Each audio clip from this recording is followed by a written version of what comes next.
Hola chicas, ¿cómo les va? Buenos días. Vamos a comenzar con este segundo trayecto, en el segundo cuatrimestre, pero continuamos con la didáctica del nivel inicial.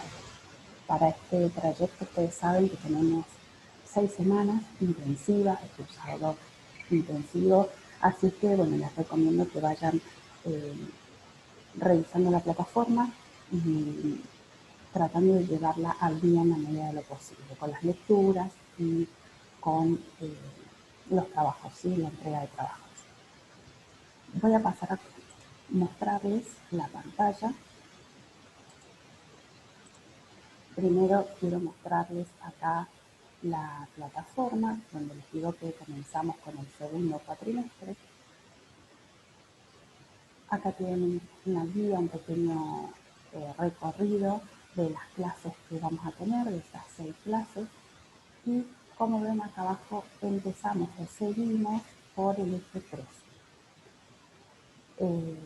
Nos quedan ver bueno, el eje 3 de los pilares, el eje 4 que está un poquito más abajo, del enfoque globalizador. En el 5 vamos a ver la planificación didáctica y en el 6 la evaluación. Y ahí con eso vamos a terminar nuestra cursada. Estas primeras 2 semanas vamos a trabajar en el eje 3 los pilares y modos de enseñar a los niños pequeños. Van a ver que en todas las clases va a ser similar. Lo primero que va a aparecer es va a estar el video y este video que estamos grabando ahora, y una guía de lectura o guía de clase. Esta guía de clase, que es la que también les quería mostrar, que ahora paso a mostrarles, así ustedes se pueden organizar bien.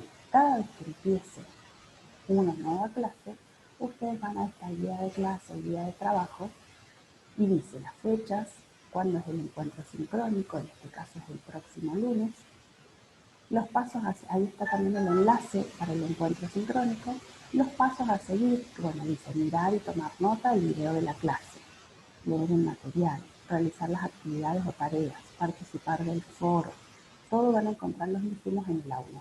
En este caso hay algunos que tienen enlaces y los pueden encontrar acá mismo, pero si no también en la plataforma está. Y viene toda una guía, es decir, acá dice, primero miren el video, hagan las lecturas, luego de hacer esas lecturas están las tareas, ¿sí? Está la participación en el foro y las fechas, los tiempos esperables para esta propuesta. Están abiertas para seguir entregando después, pero les recomiendo que traten de hacerlo en estas fechas. Bueno, voy a pasar directamente a el tema de hoy. De este eje, que estamos arrancando entonces con el eje número 3, que era cómo enseñamos en el jardín. Con esta pregunta, o sea, el eje 3 se llamaba, ya se lo había leído recién, era eje 3, los pilares, modos de enseñanza a niños pequeños. ¿Cómo enseñamos en el jardín? Justamente así, con los pilares. Una de las respuestas básicas que no puede faltar cuando en una mesa yo les pregunto qué son los pilares, son los modos de enseñanza. Vamos a ir completando esta respuesta. Son los modos de enseñanza, son los principios irrenunciables de la didáctica, es decir, no pueden no estar presentes. ¿Qué enseñamos en el jardín? Contenidos, saberes. ¿Cómo están organizados estos saberes en nuestro nivel para los niños pequeños? A través de múltiples experiencias. Acá he nombrado algunas, pero si ustedes ven todo el apunte, que ya antes también lo habíamos empezado a leer, el de las políticas de enseñanza, el anexo 2, que lo tienen ahí el enlace en la guía de trabajo, y también está el archivo, hay múltiples experiencias. Enseñamos a través de experiencias con las TICs, a través de experiencias con el lenguaje, a través de experiencias expresivas, a través de experiencias estéticas, a través de experiencias para la construcción de la corporalidad, es decir, trabajos con el cuerpo, desde los motores, experiencias para la formación de la personalidad y de las personalidad de la persona y de lo social, que se puede socializar, de jugar, experiencias con juego. Entonces, enseñamos en el jardín a través de múltiples experiencias y decimos que está bueno la alfabetización cultural porque tenemos que tener experiencias tecnológicas, experiencias con las nociones matemáticas, experiencias de ciencias y experimentos, es decir, que tiene que ser a través de múltiples experiencias y de una formación integral. Por eso es que nuestro diseño, vieron cómo está organizado, que lo vimos en los ejes anteriores, está organizado por 3 campos de experiencias. Y dentro de esos campos de experiencias tenemos ejes vertebradores y a su vez ejes de experiencias que son los concretos, lo específico, el saber que quiero enseñar. Pero bueno, definamos un poco qué son los pilares del nivel inicial.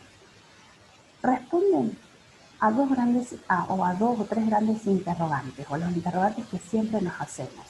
El para qué, el qué y el cómo enseñar. ¿Sí? ¿Para qué enseñamos? ¿Qué enseñamos? ¿Cómo lo enseñamos? Entonces, porque vamos a ver que hay algunos pilares que apuntan más hacia el docente y nos brindan una guía para saber cómo debemos desempeñar nuestra función, y otros son específicos más dirigidos al niño. Vamos entonces por partes. Responden a estos interrogantes, pero siempre recuperando tradiciones propias, características propias de nuestro nivel, los modos de organizar y desarrollar la enseñanza con los niños pequeños. Es decir, en pocas palabras, que son los pilares, son los modos de enseñanza, que cómo enseña un docente. Si ustedes les preguntan, ¿cómo enseñan en el jardín? Con los pilares, con los principios irrenunciables. Algunos de estos pilares que vamos a ir desarrollando, ya ustedes los han escuchado, ya los hemos identificado, pero ahora este eje número 3 de la didáctica debemos profundizar en cada uno, ¿sí? Yo les pido especial atención, lecturas comprensivas y reflexivas, porque tenemos que poder entender, desmenuzar cada uno de ellos. Algunos de estos pilares o principios irrenunciables, sobre todo los primeros 3, hacen referencia al qué enseñar. ¿Por qué? Porque nos ofrecen criterios, orientaciones para los docentes acerca de qué, de cómo seleccionar, cómo organizar estos contenidos, estos saberes del diseño. ¿Para qué? Para lograr una buena enseñanza. Es decir, que dan respuestas, y los otros, estos nos dan respuestas al qué enseñamos, ¿sí? Y entonces nos dan una orientación y criterios para decir, bueno, a ver cómo me puedo organizar yo como docente para enseñarles esto a estos pequeños. Y los otros pilares, inclusive desde el tercero en adelante, hacen más bien referencia a la pregunta clásica del cómo organizar esta enseñanza, cómo se le enseña a los chicos. Y todos los pilares son para todo el nivel inicial, para maternal y para jardín de infantes. Y podríamos decir que es el 1, 2, 3 o el ABC de la didáctica. ¿Por qué? Porque nos ofrecen y nos brindan criterios para seleccionar materiales, nos ayudan esto, ¿no?, a definir espacios, nos ayudan a pensar qué o cuál protagonista va a ser el niño. Nos ayudan a diferenciar y ofrecer diferentes tipos de actividades y no hacer siempre lo mismo, es decir, ayudarnos a no caer en la monotonía.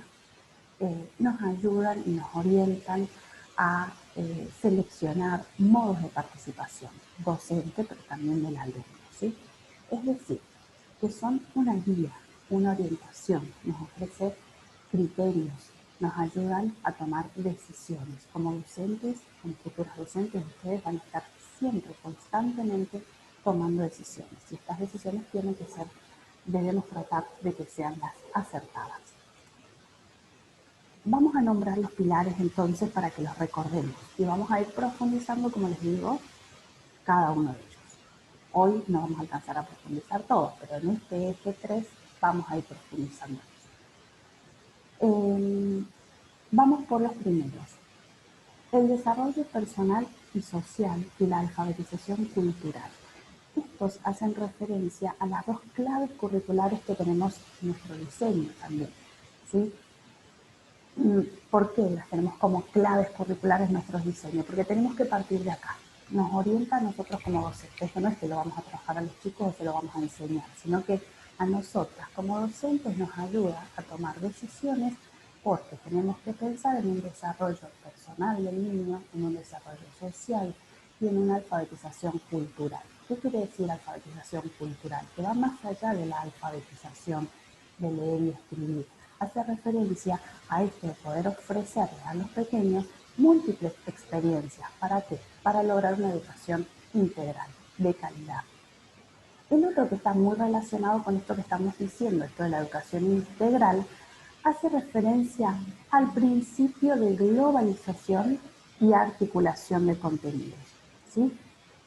Este principio también es del docente, hace referencia al, al docente en sí y cómo tiene que este docente organizar también su enseñanza a través de ejes que, que, que organicen, que orienten, que me guíen, ¿sí? De una manera globalizada. Entonces, y me ayuda también al docente a decidir el qué y el para qué voy a enseñar. Esta organización previa me ayuda a tomar decisiones antes de la acción, me ayuda en la planificación, en prever, en organizar. Y entonces me ofrece métodos. Ya lo vamos a desarrollar profundamente a este pilar, pero me ofrece métodos para yo decidir si voy a planificar un proyecto, una unidad didáctica, un mini proyecto para maternal, una secuencia. El otro, que son estos primeros tres, es la centralidad del juego. Y acá aparece porque justamente desde nuestros fundamentos y desde nuestro marco legal, que es la ley, lo menciona también como uno de los objetivos, esto de promover el juego como contenido de alto valor cultural. Quiere decir que por un lado orienta al docente, nos orienta para decir y nos brinda criterios para decir, bueno, que a través del juego yo puedo motivar, lo puedo usar como un recurso, lo puedo usar como un disparador, lo puedo usar como un motivador. Pero también el juego lo tengo que enseñar. ¿Sí? Entonces por eso les decía que con esas preguntitas que respondíamos antes, que alguno de los pilares, estos tres, responden al qué y el para qué, pero también sobre todo, responden también al cómo, ¿sí? Al cómo vamos a enseñar. Quería ver si encuentro el puntero.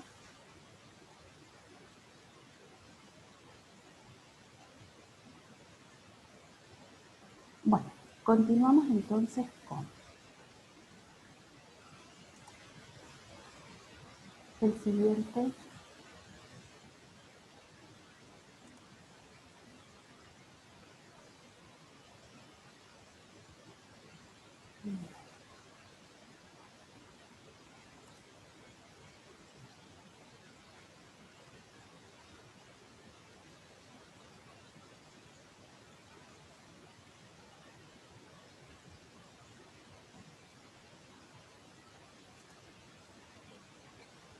Eh, Continuamos con el siguiente. Los siguientes pilares son la multitarea como forma o modo privilegiado de organizar en pequeños grupos la enseñanza, la experiencia directa y el planteo de situaciones problemáticas, la flexibilización de los tiempos, el docente como acompañante efectivo, la construcción de escenarios lúdicos, el crear lazos entre la familia y la escuela. Acá ustedes van a encontrar en estos documentos que tienen que leer de cada uno en el DCT y en el anexo número 2, que son las políticas de enseñanza, van a encontrar información sobre estos pilares. Les recomiendo leer ambos documentos, porque a lo mejor en alguno puede esclarecer un poco más que otro. Pero bueno, vamos a ir entonces más allá. Antes de profundizar sobre esto de los pilares, tenemos que partir sobre algo. Esto es anterior, ¿sí? No corresponde, no está dentro de los pilares. Esto es parte de un marco teórico que quiero darles, de un marco de fundamentos para que ustedes puedan, como futuras docentes, decidir después qué pilar y cómo o qué formato de juego, cómo hacer para llegar a este niño. Tenemos que conocer primero al sujeto. Esto seguramente también lo han visto con la profe Nerina, el sujeto. Pero vamos a recordar que dentro de la evolución del juego, es decir, dentro de las características evolutivas del sujeto, de acuerdo a sus etapas del pensamiento, a sus etapas en su desarrollo, tenemos también una evolución del juego y de acuerdo a su edad podemos decir y saber en qué etapa se encuentra, cuáles son sus posibilidades, cuáles son sus deseos, cuáles son sus intereses. Pero también que puede, ¿sí? Porque no le puedo ofrecer a un bebé de 1 o 2 años, o no puedo pretender que un bebé de 1 o 2 años pueda hacer un juego reglado, respetar reglas, hacer un juego de mesa, jugar a la oca, jugar a los dados, ¿sí? Porque no puede, no está dentro de sus posibilidades aún por su desarrollo. Entonces, las etapas evolutivas del juego. Durante el primer año de vida aparece el juego funcional o kinestésico, motor. Hace referencia, ¿esto cuándo aparece? Después de que desaparecen los reflejos arcaicos, es decir, que luego de los 3 meses de vida, que son ya 3, 4 meses, que ya desaparecen todos los reflejos arcaicos y ya el niño tiene voluntad de acción y repite acciones porque les parece placentero. Por ejemplo, cuando un bebé está, no sé, en su sillita, en su cunita, en algún lado y empieza a golpear algo o hacer algún sonido, producir algún sonido con su boca. Y de golpe se da cuenta, empieza a ser consciente de estas acciones que realiza y le parecen atractivas, le parece placentero. Y entonces es cuando comienza a repetir estas acciones por placer y por voluntad, es que se dice que surge el juego, ¿sí? Y entonces este tipo de juego más bien funcional, ¿no? Entonces que hace referencia a todo lo que son expresiones y movimientos del cuerpo o relación con algún objeto. Luego, cerca de los 2 años y medio, algunos dicen 2, otros dicen 2 y medio, aproximadamente, entre los 2, 2 y medio y los 3, aparece el juego simbólico. Recién ahí aparece esta función, esta posibilidad de, eh, de representar, aparece esta capacidad para representar objetos ausentes. Es decir, que dos cosas importantes aparecen en el juego simbólico. Uno, esto de poder representar algo que está ausente, esta es la capacidad simbólica. Y la otra es poder transformar esta realidad en lo que el niño desea. Por ejemplo, tengo esta lapicera acá y tengo 2 lapiceras y yo quiero que se me conviertan en palitos de batería del bate. Entonces, yo lo transformo. Pero para poder transformar quiere decir que tengo que tener la noción, tengo que poder evocar un objeto ausente y saber cómo funciona realmente una batería o un tambor y que necesito estos palillos para poder hacerla funcionar. Un bebé o un niño de 1 año que aún no tiene esas experiencias, que no conoce o no ha visto tantas veces una batería o un tambor, no puede recordar eso, ¿sí? Entonces, primero necesito tener experiencias y haber observado, haber visto, conocer muchas cosas, luego tener esta capacidad de poder evocarlo, es decir, recordar algo que ahora no tengo frente a mí y poder entonces transformar lo que tengo delante. No sé, tengo este mouse y yo de golpe quiero hacer de cuenta que es un autito, ¿sí? Lo transformo en un auto de carrera. Tengo que poder evocar y conocer cuáles eran los autitos de carrera, cómo son, y yo transformo mi realidad, ¿sí? Es cuando aparece esta etapa del juego, que es el juego simbólico, es cuando los niños realmente pueden dramatizar, ¿sí? Entonces podemos jugar a que somos vendedores, podemos jugar a andar en caballo con una escoba, puedo jugar a ser bombero, ¿sí? Entonces aparece justamente esta evolución, esta etapa evolutiva del juego simbólico me da la posibilidad en el jardín de poder hacer juegos dramáticos. ¿sí? O dramatizar después un cuento, una poesía, una canción. A partir de los 4, y esto no es que se termina acá, ¿cierto? Empieza entre los 2 años y medio, 3, y continúa toda la vida. Nosotros en el nivel inicial decimos que estamos hasta los 5, hasta los 6, pero en realidad esta capacidad y este tipo de juego ya lo perdura y queda con nosotros. Y a los 4 y 5 años comienza o aparecen los juegos reglados, es decir, esta capacidad del niño para poder respetar y adherirse a algunas normas, reglas, pautas de estos juegos. En un primer momento, los invito a leer el documento de Dennis, que les dejé las etapas evolutivas del juego, es muy cortito, son 2 hojitas nada más. No me voy a detener tanto en esto, pero en un primer momento nos da pautas de que el niño ya puede empezar a respetar reglas, porque primero las reglas se las impone el mismo. ¿Vieron cuando un niño va caminando por la vereda y decide, no sé, saltar las baldosas blancas, o no pisar las rayas, o no sé, caminar sobre las rayas, sobre el bordecito y no pisar el resto de la baldosa? Es decir, estas son algunas pautas o conductas que nos dan de alguna manera un indicio, que nos dicen, que nos muestran que el niño ya está preparado para poder respetar reglas, ¿sí? Pero primero se las impone. Después, cuando aparecen ya en los juegos que ellos deciden quién cumple cada rol, qué hace cada uno, bueno, ahí podemos ya empezar a incorporar juegos tradicionales, juegos reglados, juegos de mesa, entre los 4 y 5 años. Y la otra etapa evolutiva, son 4 grandes etapas, como verán.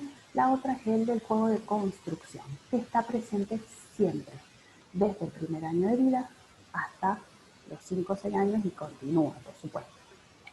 Y el juego funcional también, todos son continuos, porque de alguna manera esto que me habilita lo corporal, el día de mañana juego a andar en bicicleta, ¿cierto? Pero aparece durante el primer año de vida.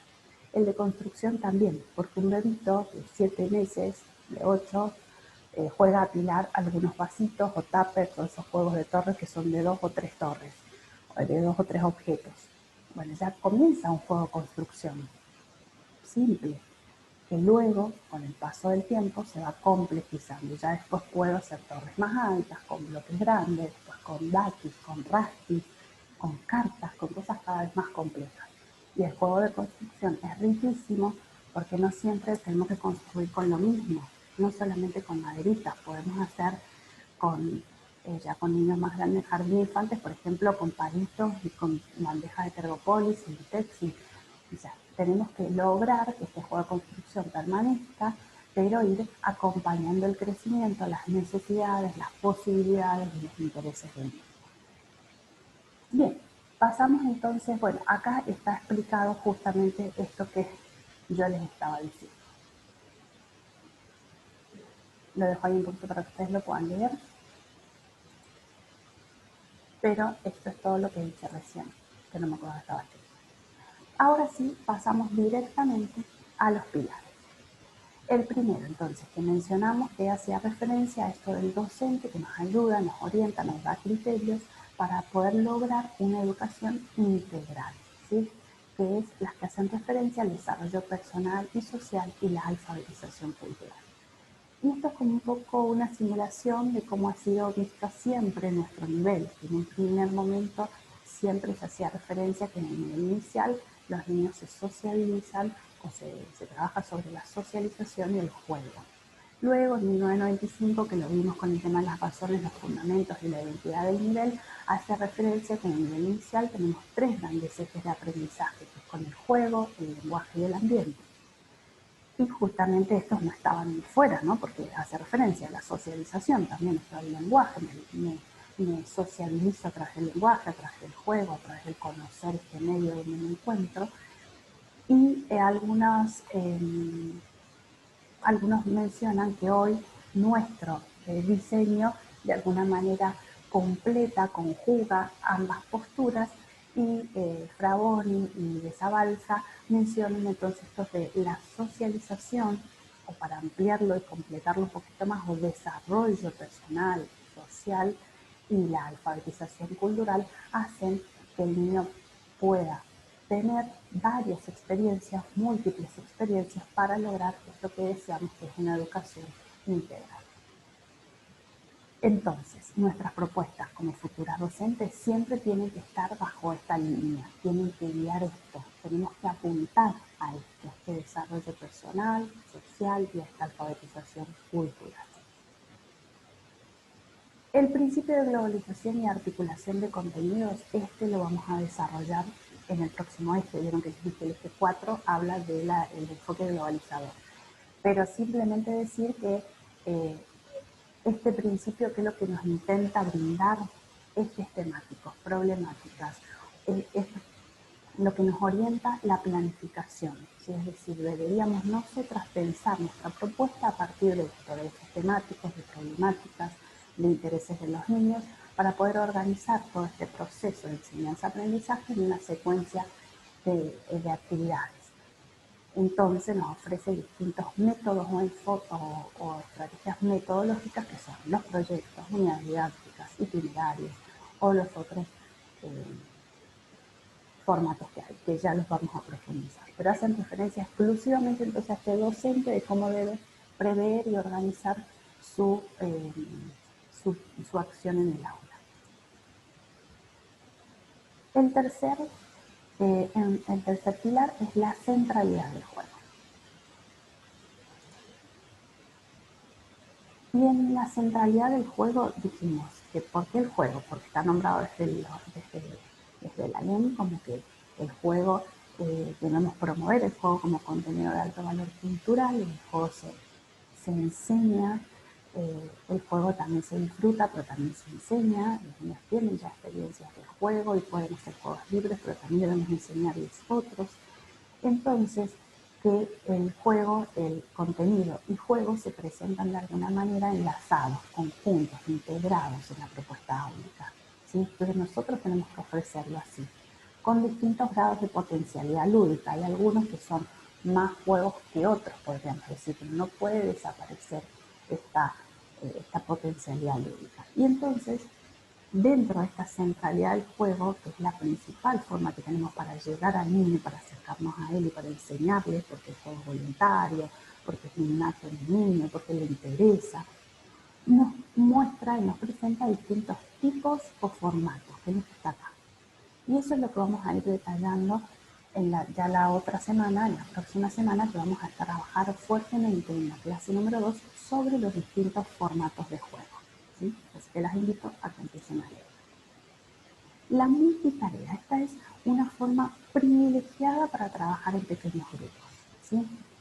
Y lo he puesto acá en 4 grandes características. Que la multitarea es el trabajo en pequeños grupos que se desarrolla de forma simultánea. Es decir, no es que voy a hacer primero una cosa, después la otra y después la otra. No, sino que yo ofrezco 3, 4 cosas simultáneamente, es decir, al mismo tiempo, y los niños se subdividen en los dos distintos sectores. ¿Sí?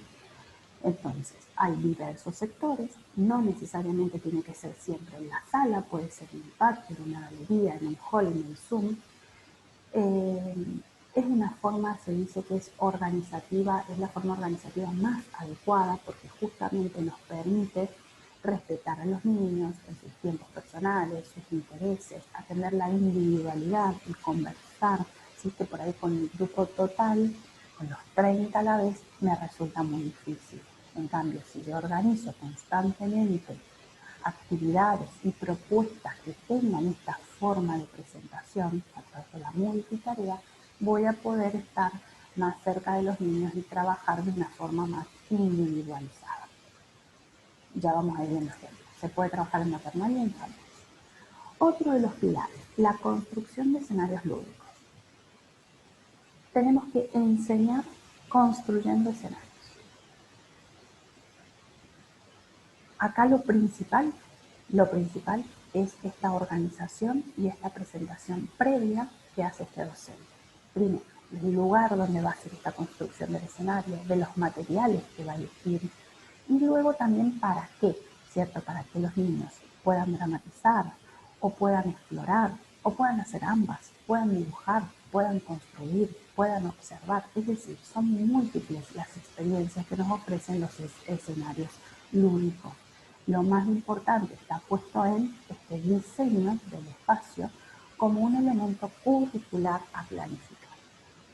Es decir, tengo que decidir en dónde, cómo, qué voy a proponer y luego los niños juegan. Después, en el escenario, no hay constante consignas y dirigir al niño para un lado, para el otro y ahora esto y ahora lo otro, sino que yo decido y preveo antes, cuando yo pienso cómo voy a armar este escenario, qué quiero que los niños hagan, para qué quiero que lo hagan, y entonces pongo y preparo el escenario para eso. ¿Se entiende? No es que después estoy dando consignas. Yo dejo ese escenario y los chicos pueden explorarlo a su gusto. El otro pilar son las experiencias directas y el planteo de situaciones problemáticas. Las experiencias directas son fundamentales. Necesitamos que el niño construye todo su conocimiento acerca del mundo y lo que lo rodea actuando en él, conociéndolo, experimentándolo, manipulando, observando, tocando. Y el planteo de situaciones problemáticas también lo vincula con esta situación y debe, para poder resolver un problema, recuperar algo que ya conoce. Entonces, por eso es que intentamos siempre que nuestras propuestas tengan de vez en cuando esto, ¿no? De experiencias directas, pero también planteo de situaciones problemáticas para que el niño pueda reconocer algunos elementos, algunos conocimientos, pueda recuperar saberes previos, pero que no le resulten suficientes. Se necesite seguir buscando más para poder resolverlo y construir nuevos aprendizajes.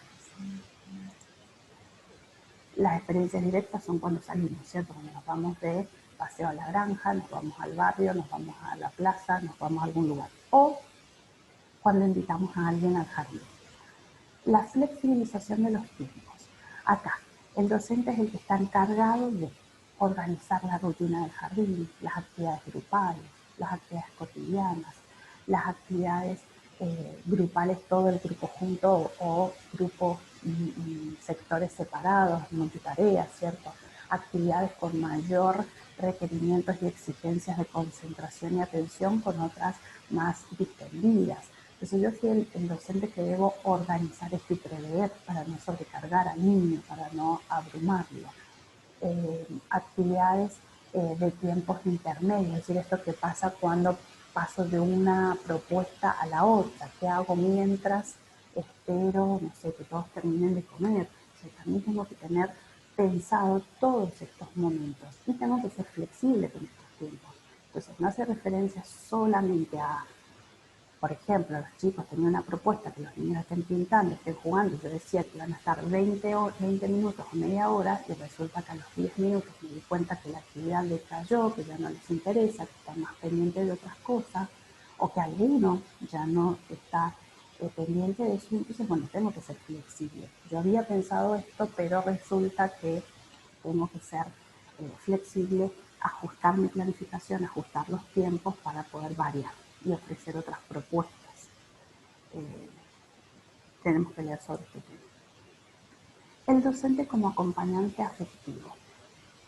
Es fundamental la tarea y el rol del docente acá, ¿no? Esto de poder acompañar con la palabra, ofrecer disponibilidad corporal, mirada, acompañar también y acompañar no solo con la palabra, sino también con la mirada está sostenida, yo estoy acá, ofrecer esa cercanía, realizar algunas acciones conjuntas, ayudándolos, si bien podemos y vamos a promover la autonomía de los niños, pero también a veces podemos ayudar, podemos mostrar para que luego lo pueda hacer solo. Es decir, que está el docente va mostrando distintos andamios, distintos tipos de andamiajes para acompañar este proceso de lograr esta autonomía y de conquistar la identidad personal y la autonomía personal también. Participar en expresiones mutuas de afecto. Y el 9 es la conformación de lazos de confianza, respeto, complementariedad con el niño y la familia. Se dice que por ser nuestro nivel el que atiende a los niños más pequeños, no podemos dejar de lado esta realidad del niño que es su familia, que es quien lo contiene. Entonces tenemos que trabajar juntos por el bien común, respetando cada una de las partes, acercándonos, incluyendo a las familias del niño, a su cultura, a su realidad, para trabajar de forma conjunta. Entonces ahora a leer, a estudiar, a tomar nota, a volver a ver este video si lo necesitan, pero lo más importante es que ahora empiecen ustedes a leer. Y acá les di un simple pantallazo. Ustedes pueden leer, deben leer los dos apuntes, o los dos documentos, el de políticas de enseñanza y el diseño curricular, ir tomando notas y van a ver que la tarea es representar cada uno de los pilares con una foto o con una imagen. ¿Sí? Pueden agregar algunas palabras, algunas frases, pero no mucho texto, más bien imágenes. Tenemos que lograr hacer como un folleto, como una publicidad, pónganle el nombre que ustedes quieran, yo le puse el nombre de folleto, de los pilares, pero porque tienen que poder representar a cada pilar con una imagen. Obviamente que sea significativo y que lo represente. Para eso van a tener que leer mucho para poder decidir qué imagen y a lo mejor sí acompañar de una pequeña, de algunas palabritas o alguna frase corta para representar a cada uno. Así que bueno, espero que tengan buena suerte. Y hay otra tareita más, que hay que mirar la guía. Ahora la miramos. Porque los pasos a seguir eran estos, ¿no? Leer el material de la plataforma, participar del foro, que hace el foro es elegir una de todas esas fotos que eligieron para el folleto, elegir una y mostrarla en el foro para compartirla con las compañeras y decir a qué pilar representa, por qué es. Y después, bueno, están estas actividades. Les voy a mostrar ahora, entonces, vamos a volver a la guía para leer bien cuál era la actividad.